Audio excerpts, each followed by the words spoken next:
Salut, je m'appelle Cosette. Et moi, Mélissa. Nous sommes mamans et nutritionnistes spécialisées en pédiatrie. Bienvenue sur l'alimentation des enfants dans le plaisir et la bienveillance, un podcast créé pour vous, les parents bienveillants, qui ont à cœur l'alimentation des enfants et de la famille. Notre mission est de vous accompagner dans les défis qui peuvent parsemer le chemin de la découverte alimentaire.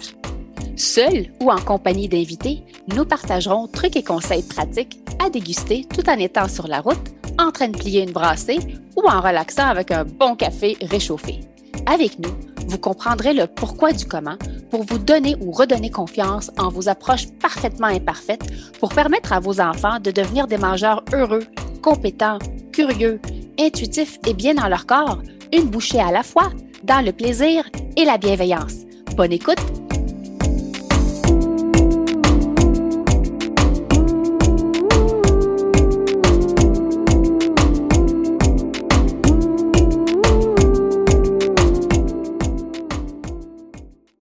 Donc, bienvenue, bonjour à l'édition, au lieu que ce soit 2 nutris en pédiatrie. Là, vous avez une nutrie puis une infirmière en pédiatrie.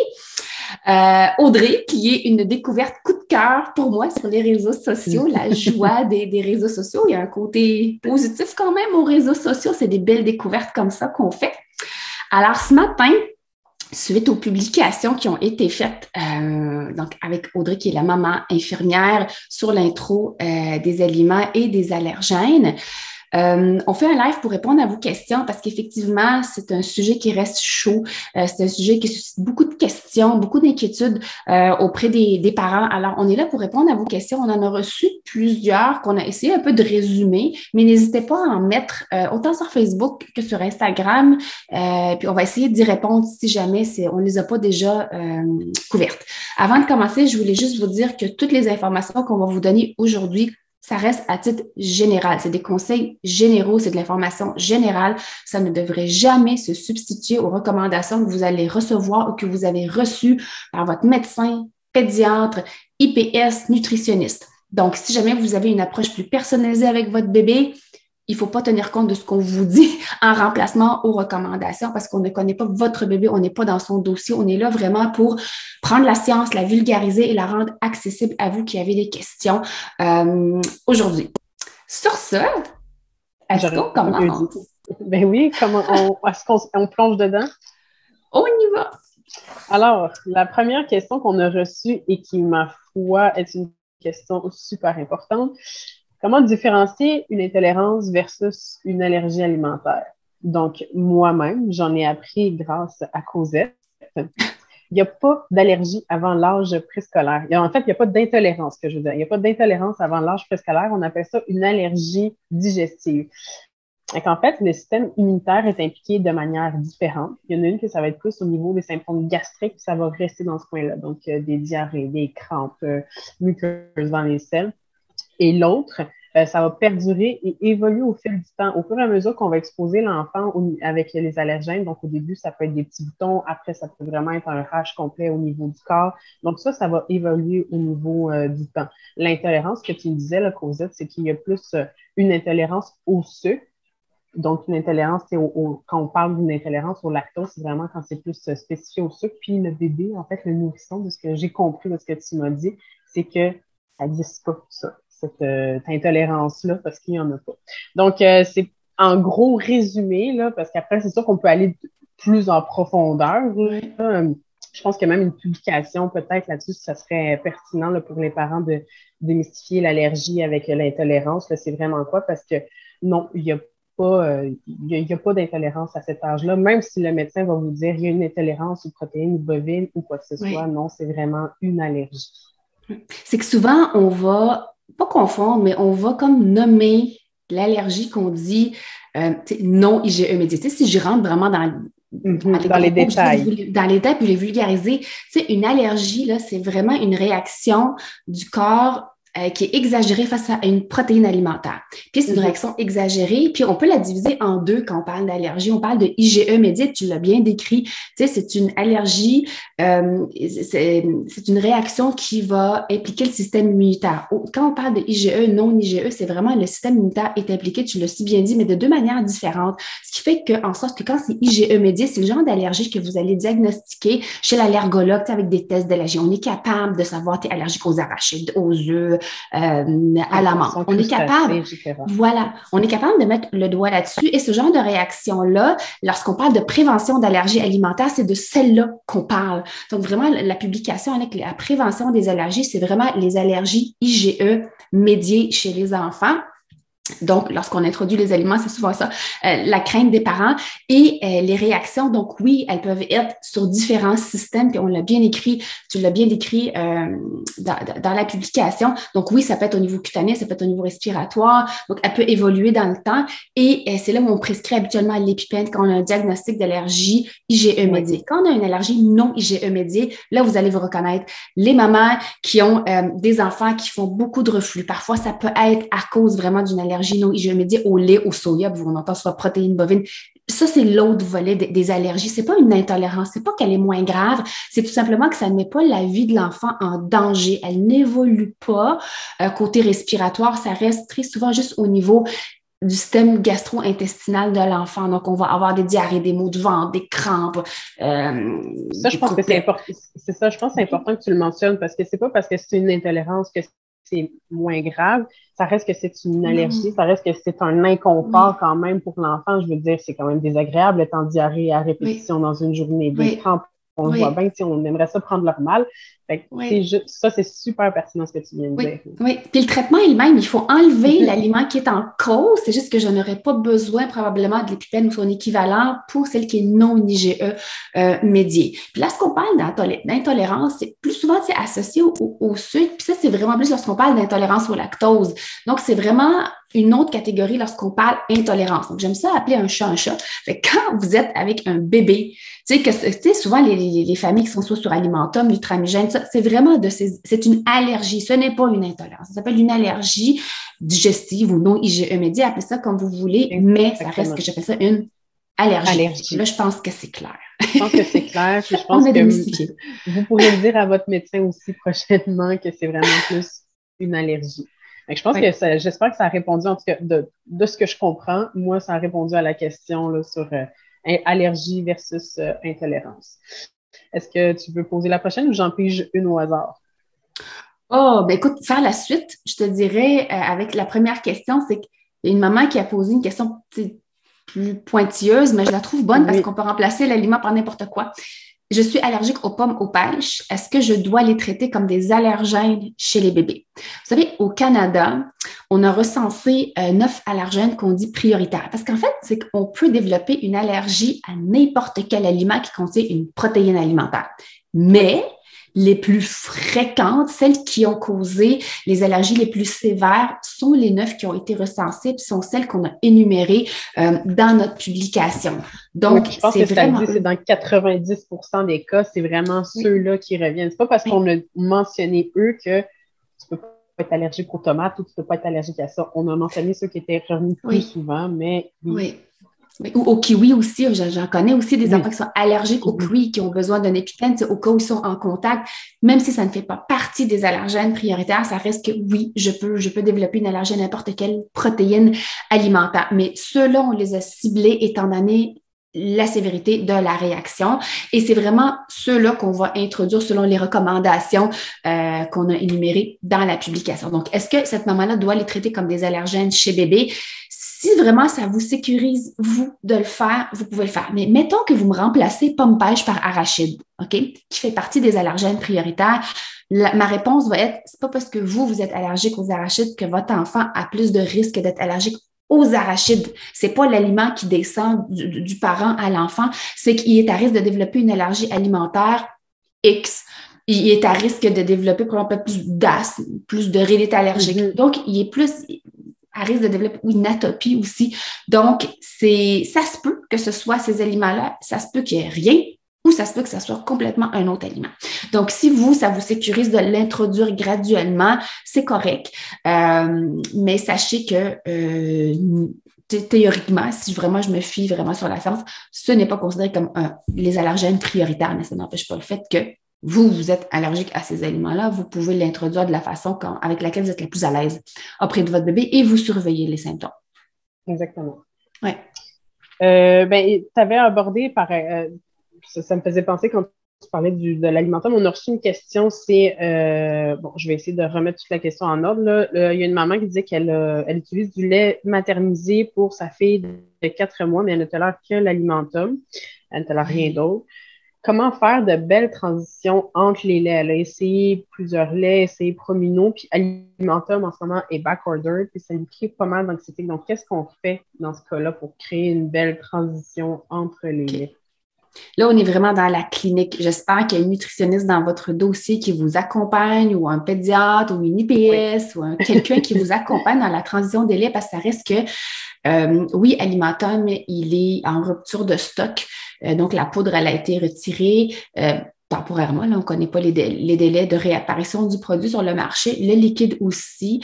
Donc, habituellement, en général, on va mettre ces enfants-là sur un lait dont la protéine, elle est fractionnée à peu près au même niveau. Donc, on parle de nutramigène dans ce temps-là. Si le bébé ne tolère pas pour X raisons, il faut vraiment consulter votre médecin parce que là, on va changer de catégorie de lait qu'on appelle des acides aminés.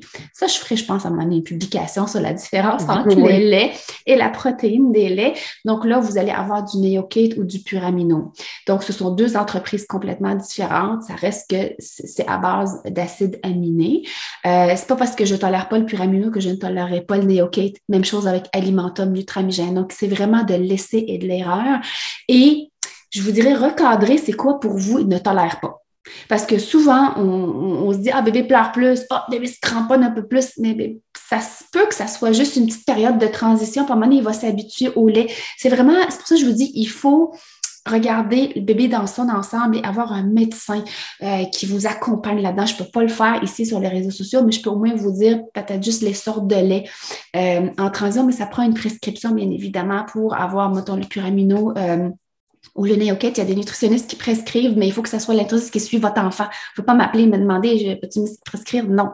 Même chose qu'un médecin, c'est votre médecin Exactement. Qui suit votre enfant, qui va être capable de vous prescrire la meilleure préparation pour accompagner votre coco parce que il est jeune, je me trompe, tu t'as dit 5 mois et demi. 4 mois, c'est ça. On ne peut pas aller vers des boissons végétales, vous oubliez ça. Il faut que ce soit une préparation commerciale pour nourrissons approuvée par Santé Canada pour répondre aux besoins nutritionnels du bébé. Alors voilà la petite parenthèse d'Alimentum, parce que la question est revenue tellement souvent depuis qu'il a été retiré. Oui, mon Dieu, oui. Oui, donc c'est comme ça que ça fonctionne. Et, il y a des parents qui avaient une crainte, bon, si je le mets sur Nutramigène, est-ce que la même chose va arriver? Écoutez, jusqu'à date, après avoir communiqué avec une des représentantes, ils sont capables de répondre à la demande. Est-ce qu'ils vont être capables de répondre à la demande à long terme? Ils ne savent pas. Pour l'instant, leur produit, il n'y a pas eu de rappel, tout est beau de ce côté-là. C'est juste tout simplement s'assurer que l'enfant a vraiment besoin d'une préparation commerciale pour nourrissons, donc de ce niveau-là. Donc, bébé a un diagnostic d'allergie. Quand je dis non, je me dis que bébé a bel et bien un diagnostic d'allergie. Si l'enfant est rendu vers 9, 10, même 12 mois, est-ce que c'est le temps de faire un challenge? Donc, essayez de voir est-ce que l'allergie elle a passé, puis on peut aller vers une préparation commerciale régulière chez les bébés. Encore une fois, c'est votre médecin, c'est l'équipe médicale qui peut vous accompagner, pas moi sur les réseaux sociaux. Exact. Puis je pense que je pourrais pas dire mieux, puis je vais juste le répéter vraiment encore une fois pour que ça soit clair autant sur Instagram que sur Facebook que tu peux pas, toi, comme nutritionniste et moi non plus comme infirmière, on peut pas répondre à des questions super spécifiques parce qu'on n'est pas dans le dossier de vos enfants, on connaît pas toute l'historique familial, on connaît pas l'historique, on connaît absolument rien. Fait que c'est sûr de prendre, c'est comme si on prenait une question hors de son contexte. Donc, on va répondre on va prendre l'information de la question, on va répondre dans la généralité, mais c'est sûr que les questions spécifiques, que ça soit toi, Cosette, ou que ça soit moi, on va vous référer à la personne qui suit votre enfant. C'est que ça soit clair pour tout le monde. Continuons. Donc, on a fait les pêches, on a fait ça. Est-ce qu'on peut introduire différents aliments qui ne sont pas des allergènes en même temps? Donc, par exemple, je tu commences à introduire l'arachide, puis est-ce que je peux commencer à introduire la tomate en même temps? Pratico-pratique, oui. Je le sais que dans l'espèce de petite bip qu'on reçoit, comment ça s'appelle? C'est mieux vivre qu'on reçoit. Bon, oui. Il y a quelque chose qui est la grosse la grosse bip. C'est très général, là, je ne sais plus, d'année en année, je pense qu'ils enlèvent des feuilles, ils rajoutent des feuilles. Je ne sais plus ce que c'est rendu côté nutrition, mais côté pratico-pratique, sachant que l'introduction des aliments en général ou la découverte, comme j'aime bien l'appeler, commence vers l'âge de 6 mois. Si vous faites le calcul, là, je dois introduire, mettons, les allergènes 2-3 jours d'exposition aux allergènes. Si pendant ces journées-là, je n'introduis pas d'autres aliments, ça retarde la découverte alimentaire des aliments. Puis étant donné que c'est des aliments qui ne sont pas classifiés parmi les allergènes prioritaires, vous pouvez les introduire. Si votre bébé, à la base, a déjà des allergies, si votre bébé présente toujours tout le temps des inconforts à l'introduction des aliments, vous pouvez y aller plus lentement, donc un nouvel aliment par jour. Mais chez un bébé qui tolère bien l'introduction des aliments en général, vous pouvez y aller à plusieurs aliments. Donc oui, on peut faire un allergène puis un non-allergène en même temps, mais je ne ferai pas 2 allergènes prioritaires en même temps. Donc, exemple, je ne peux pas faire une toast beurre d'arachide la même journée. Je ne peux pas faire œuf et arachide la même journée quand on est dans l'introduction de ces aliments-là. Mais je peux introduire la fraise, la banane pendant ces journées-là parce que ça reste que c'est des aliments qui ne font pas partie des allergènes prioritaires. Utilisez votre gros bon sens. Vous êtes les meilleurs juges de vos enfants. Si vous remarquez que ça passe bien, allez-y dans la découverte. C'est pour ne pas retarder l'exposition aux aliments parce qu'on parle des allergènes, mais ça reste que tout est nouveau pour votre enfant. La texture, l'odeur, le goût, comment gérer ça dans ma main, comment gérer la cuillère qui arrive. Ça fait beaucoup de choses en même temps pour nos enfants. Puis, on ne veut pas non plus retarder l'introduction des nouveaux aliments autant parce que la fenêtre d'ouverture des enfants se referme et commence à être sélectif assez rapidement. Je vous dirais, au-delà de 10 mois, là, ils commencent à savoir ça, je ne l'aime pas, ça ne me tente pas. Fait qu'on essaye de leur introduire vraiment notre répertoire alimentaire le plus rapidement possible chez les cocos. C'est pour ça que oui, on peut se permettre d'ajouter des aliments qui sont non allergènes en même temps que les allergènes. Exactement. Puis je pense en même temps que tu réponds à une autre question qu'on avait reçue. Est-ce qu'une introduction à l'allergène, ça égale à une journée ou est-ce qu'une introduction à l'allergène, on fait à chaque repas? Donc, tu viens de le dire, c'est un allergène par jour et non ce matin, ça va être des arachides, ce midi, ça va être du poisson et ce soir, ça va être autre chose. Donc, c'est vraiment là, parce que si vous faites ça, c'est sûr qu'après, là, s'il fait une réaction, des fois, on ne sait pas non plus c'est à quoi. Fait que c'est vraiment pour cibler. Puis, je vais faire un lien avec un calendrier d'introduction des allergènes. Oui! Il faut que je vous le montre. Oui, c'est super pertinent. C'est rassurant pour les parents de bébé mange seul. Oui, donc si vous ne connaissez pas cette page-là, c'est vraiment une page, je pense, une des références de toutes les familles devraient avoir. Bébé mange seul, autant sur Instagram que sur Facebook. Ils ont même un site avec des articles. Tu sais, c'est 2 mamans qui ont créé, donc ça a commencé par Émilie puis Laurence, elle l'a rejoint un petit peu plus tard. Donc, vous avez des articles de blog, c'est hyper bien vulgarisé. Ils ont des petites aussi, il y a une chaîne YouTube, il y a aussi un IGTV aussi, des petites vidéos vraiment courtes. C'est vraiment complet en plus. Là. Puis pour ceux qui font la DME, il y a plein d'idées de recettes. Là, moi, j'en ai pigé là-dedans, là, même pour mes petits vieux qui sont pas du tout rendus à la DME. À 4 ans, ils savent bien manger, mais les crêpes aux bananes, là, c'est un hit ici. C'est bon pour nous aussi, parce que je veux dire, les recettes devraient être des recettes familiales quand même. Fait que ce calendrier-là, soyez pas surpris, j'y ai collaboré, mais c'est pas un lien d'affilié, j'ai rien en retour si je vous en parle. C'est une belle ressource. Puis souvent, les parents, ils aiment ça avoir quelque chose de clé en main. J'aimerais ça avoir un calendrier qui va me guider avec ma liste d'achats, les petites recettes qui sont associées pour introduire tous les allergènes assez rapidement. Donc, c'est un calendrier de 5 semaines. Si c'est trop rapide pour vous, vous pouvez le faire sur 6 semaines, sur 7 semaines. Si l'aliment est en morceaux, puis vous, oh non, ça ne me tente pas de crevettes en morceaux, bien, vous allez juste les réduire, les broyer, les réduire en purée. Donc, c'est vraiment pratique.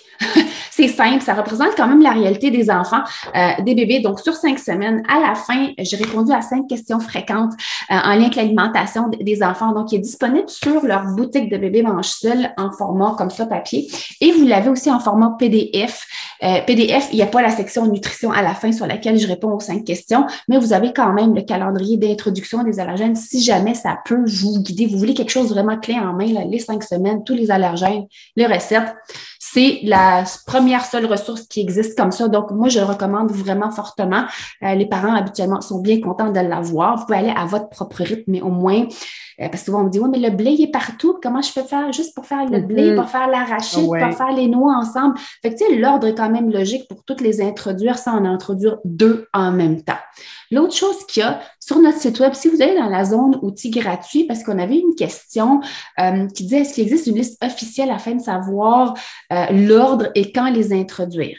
Quand les introduire, on l'a mentionné dans la publication, c'est aux alentours de 6 mois, mais pas avant 4 mois. Il y a une zone grise entre 4 et 6 mois et c'est dans cette période, c'est cette zone-là où il faut avoir une discussion avec votre allergologue, votre médecin, si jamais bébé a déjà des allergies, si bébé a de l'eczéma sévère, si dans la famille il y a déjà des allergies ou de l'atopie, si bébé a déjà des allergies alimentaires ou de l'eczéma, il faut en parler parce que c'est là la zone grise entre 4 et 6, mais bébé né à terme et en santé, en général, c'est vers l'âge de 6 mois, donc l'âge auquel on introduit les aliments en général.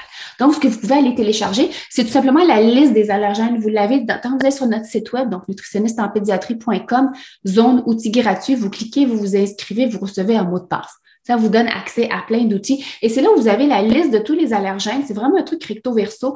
Et vous avez des exemples de comment le donner, que ce soit en texture purée ou en texture morceau. Il n'y a pas d'ordre. Vous y allez selon votre menu à vous. C'est sûr que la littérature, s'il ressort de la littérature, n'attendez pas trop pour arachides et œufs. Je vous dis, si j'en ai 2 à choisir, là, à introduire parmi les premiers, ça serait arachides et œufs. Oui. Puis la balance va suivre selon votre culture, selon vos habitudes alimentaires à vous, selon l'intérêt de bébé, selon ce que vous avez envie de cuisiner. Fait que ça, c'est la recommandation. Après ça, vous la personnalisez à votre famille. Moi, je trouve que c'est super bien fait, André, parce que c'est quelque chose que les parents peuvent accrocher sur le frigo. Donc, c'est très facile d'avoir accès à l'information quand on se pose une question. Moi, il est déjà sur le frigo. Fait que non, c'est vraiment une belle ressource. Puis, bébé Manchel aussi, là, moi, je ne l'ai pas cahier, mais je l'ai en PDF. Fait que non, ça a été une très belle découverte. Ça, c'est la suite. Très belle ressource. Ah oui. Ça.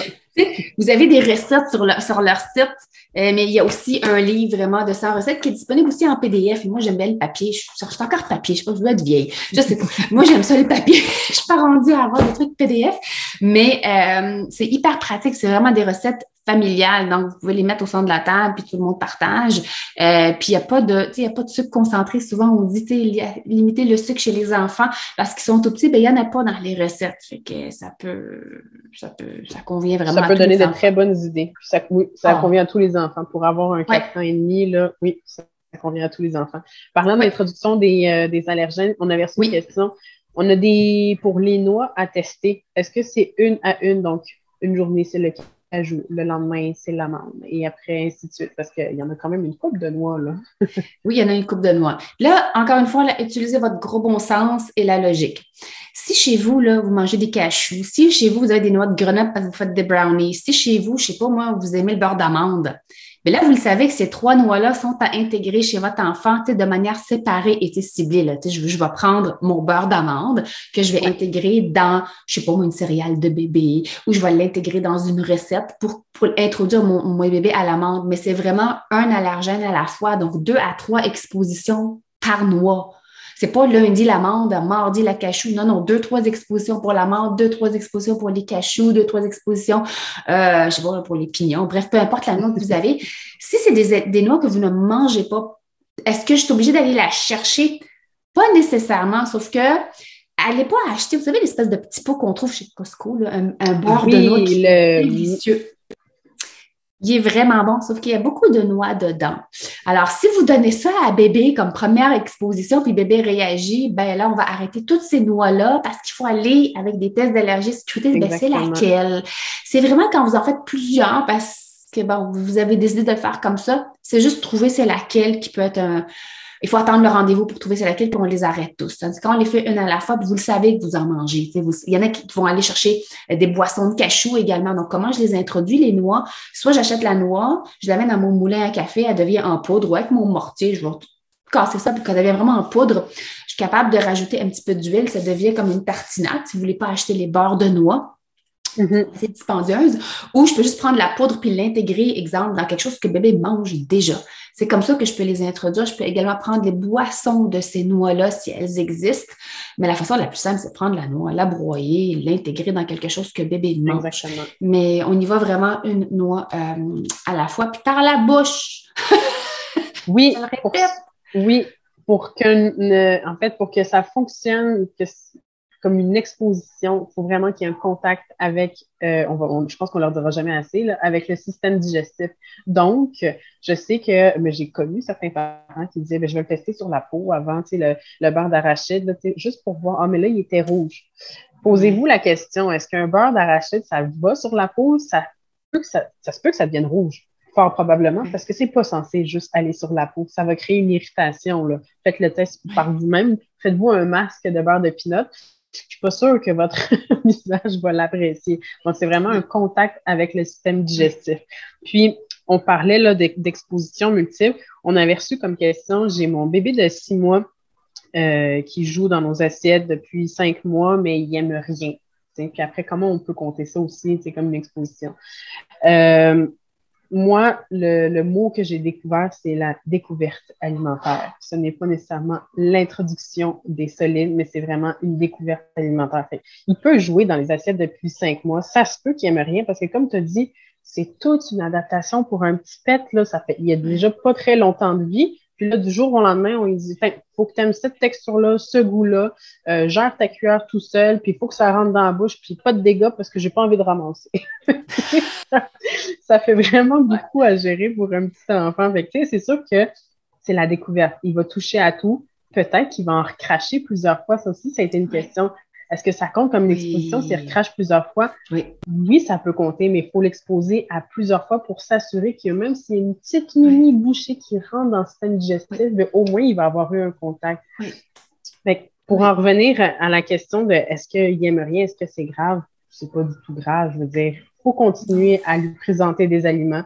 Peut-être qu'il est plus morceau, peut-être qu'il est plus puré, peut-être qu'il est plus effiloché. Fait qu'il y a vraiment toute une sorte, là, toute une panoplie de solutions, là. Fait que moi, je vous dirais de continuer à exposer votre enfant, là, que ce soit aux allergènes ou aux aliments qu'on dit moins allergènes, là.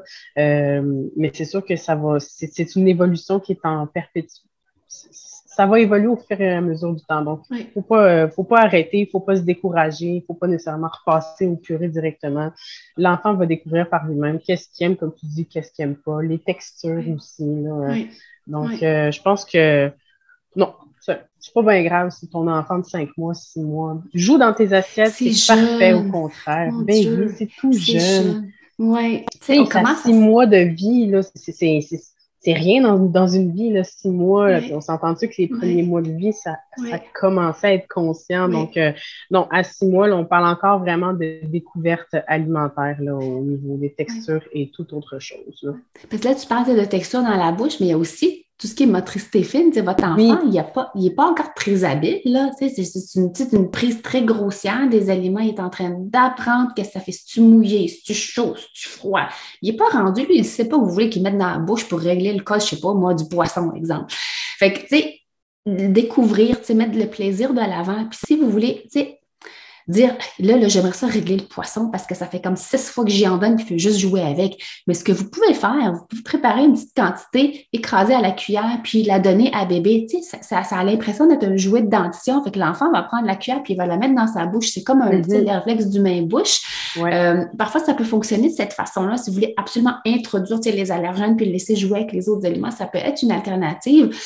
Mais allez-y selon son rythme. Si vous voyez qu'il tape, qu'il pousse, qu'il n'en veut pas, clairement, il n'en veut pas. Tu sais, le but, c'est pas de l'attacher puis absolument d'y rentrer ça dans la bouche pour régler le cas de la... Tu sais, des fois, ça va pas assez vite pour nous, mais ça reste que c'est tellement beaucoup de découvertes. C'est beaucoup d'informations pour les enfants. Puis assurez-vous qu'ils sont prêts. Tu sais, 6 mois, il y a des enfants qui sont pas prêts là, à manger. Il y en a que c'est 6 mois, 1 semaine, 6 mois, 2 semaines. Fait que ne vous découragez pas. Tu sais, persister à présenter un moment où bébé semble être le moins fatigué. Souvent, c'est dans l'avant-midi, les enfants qui sont un peu plus en forme, ils ont moins leur journée dans le corps. Peut-être plus à ces moments-là, voir la découverte. Exactement. Je pense que j'aurais pas mieux dit. Ne pas se décourager. Inquiétez-vous pas. À 18 ans, il devrait manger. Avant même. Oui, c'est sûr que j'espère avant. Donc, on a répondu pas mal. Est-ce que l'exposition aux allergies réduit le risque d'allergie? Ça, c'est une Oui, question bien c'est ça. Oui. C'est ça de la prévention. Ça, c'est de la Le prévention. médecin suggère le beurre d'arachide et compagnie à 4 mois. Donc, ça, je pense qu'on l'a déjà répondu dans l'exposition. En plus, on a plus détaillé aussi avec les noix, comme tu as fait, là. Donc, C'est oui, ça de la ça réduit le prévention. risque. C'est pour ça les recommandations, c'est en guise de prévention du développement des allergies alimentaires. C'est pas une garantie, hein, parce que sachez que n'importe quel bébé sans aucun antécédent d'allergie peut développer une allergie alimentaire.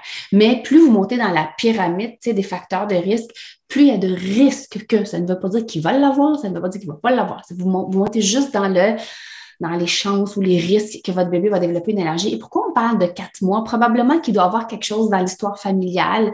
Pourquoi le médecin propose 4 mois? Parce que si je vous lis vraiment dans l'étude que j'ai à côté de moi, là, c'est les expositions et leur association avec la prévention des allergies alimentaires. Ce qui contribue vraiment à la prévention, c'est l'introduction précoce d'un aliment allergène aux nourrissons. Puis dans les études, lorsqu'ils ont fait les études pour sortir les données, quand on dit vers 6 mois, pas avant l'âge de 4 mois, l'arachide a été présenté aux nourrissons entre 4 et 11 mois et les œufs ont été présentés entre 4 et 6 mois. Donc, c'est pour ça qu'on dit 6 mois, pas avant 4. Pourquoi? Parce qu'on prône quand même l'allaitement exclusif jusqu'à l'âge de 6 mois. C'est pour ça qu'on parle souvent d'une zone grise entre 4 et 6. Il y a quelque chose qui se passe entre 4 et 6. Puis, pratico-pratique, c'est ce qu'on remarque, c'est souvent les enfants qui ont de l'eczéma très, très sévère, il y a déjà une allergie alimentaire.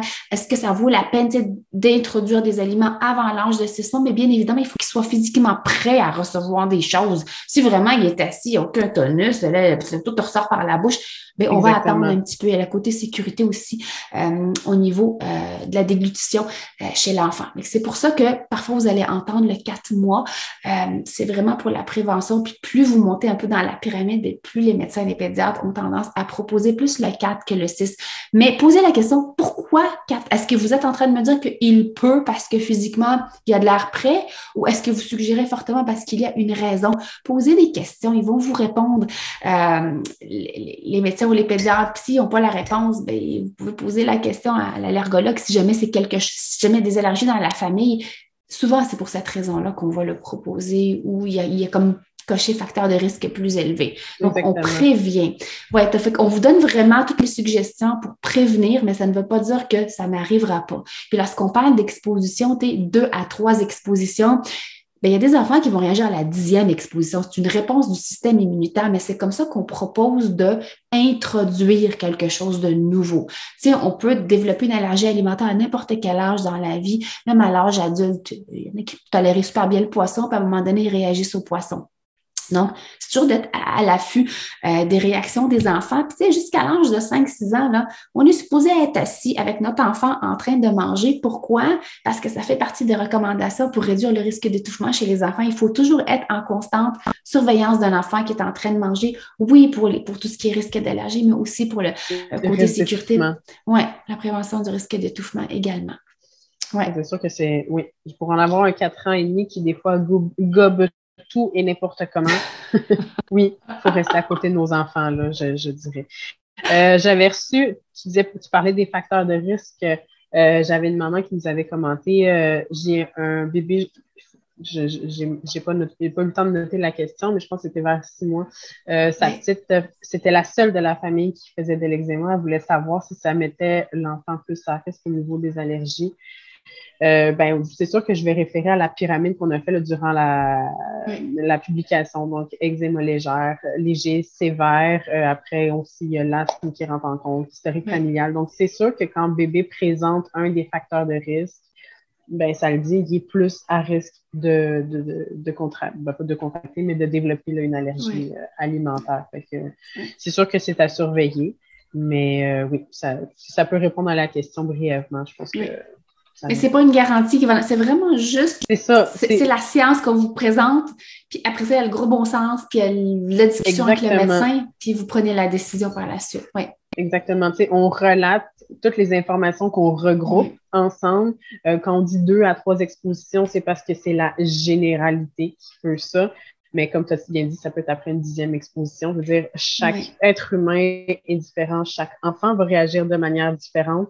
Donc, c'est sûr que là, on dit ce que la science dit, mais après, ça se peut que votre enfant réagisse de manière différente. Puis, comme on dit, là, les mieux placés, c'est vraiment là, l'équipe médicale qui vous suit là, pour cette question. Je vais faire un lien pour les parents qui ont des questions, qui n'arrivent pas à joindre le 811 que j'ai fait découvrir, je pense, à Cosette ce matin. Oui! Je m'en suis déjà servi une couple de fois. En fait, ça s'appelle Ask Your Pro. C'est Ask, demander votre professionnel.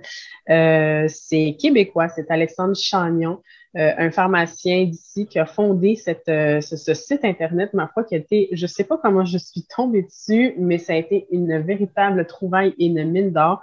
Donc, en fait, quand vous avez des questions, et je veux vraiment être précise et très claire, quand ce n'est pas une urgence. Donc, vous ne demandez pas une réponse immédiate parce qu'ils disent très bien que le délai est entre 4 et 24 heures pour avoir une réponse. Donc, moi, j'ai posé, par exemple, on peut poser, je donne un exemple, mon enfant a une conjonctivite, est-ce qu'il y a des médicaments qu'on peut utiliser pour ça? Vous pouvez poser cette question-là, puis en fait, eux vont vous attribuer le professionnel qui nécessite pour répondre à cette question-là. Oui. Puis après, qu'est-ce qu'ils vont faire? C'est qu'ils vont vous répondre.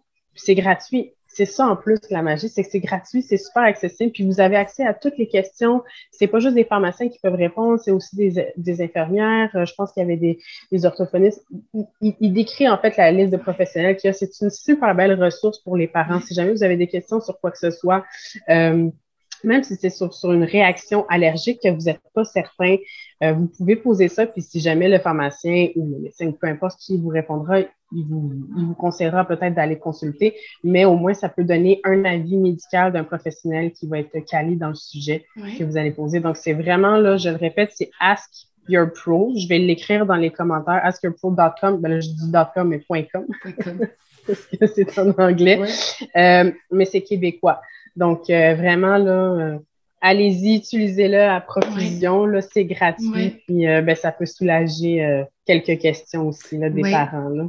Oui, mais c'est juste pour éviter d'aller, tu sais, quand tu tapes sur Google, là, ça y est, c'est comme, ça peut aller n'importe quoi, les ressources, les réponses qu'on peut trouver. Fait que c'est pour ça que je trouve que c'est une ressource vraiment, vraiment le fun et c'est clair que je vais aller tester ça, poser des petites questions.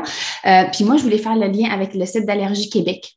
Donc, si jamais vous avez des questions en lien avec les allergies, qu'elles soient IgE médiées, non IgE médiées, les allergies saisonnières, c'est la ressource au Québec, donc Allergie Québec.